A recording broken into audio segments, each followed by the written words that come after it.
last night my husband and I finished the 5th Dungeon Crawler Carl book, which was The Butcher's Masquerade. 5 stars, easy. I always know with a Dungeon Crawler Carl book that it's going to be 5 stars, but this one was hands down my favorite. I absolutely loved it.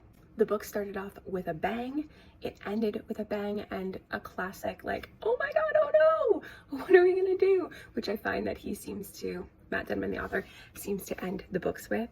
This book also had some very emotional moments in it with Princess Donut, our, I guess, female main character.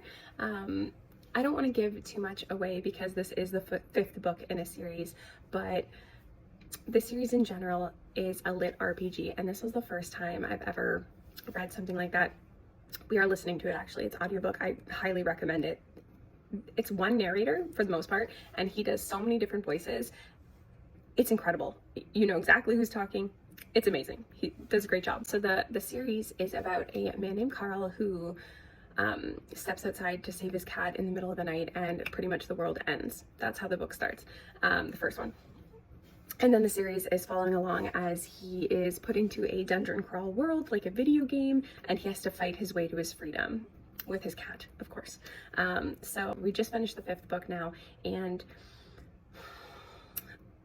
honestly, I feel like the books have been, like, it started amazing and stayed amazing the entire time. This 5th book took it to the next level for me. They were already 5 stars. This was a 6-star book. I loved it. I loved it. The beginning was so badass, like, it started awesome. The books are funny. It's a funny series. You can't help but actually laugh out loud.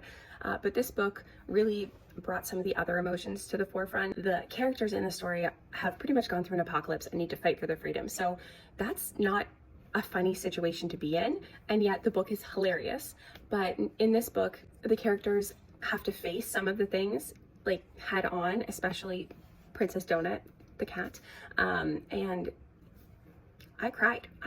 It was powerful.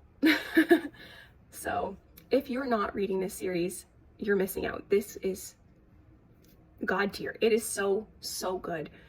I can't recommend it enough. Even, you know, I know it's 7 books, it's a long series, but even if you give the first one a try, or if you're looking for something fun to do with your husband, this is what me and my husband do in the evenings. We listen to Dungeon Crawler. We don't watch TV together. We listen to this book, and we have theories. We pause it, and we're like, oh, I think this is going to happen. I think this will affect this.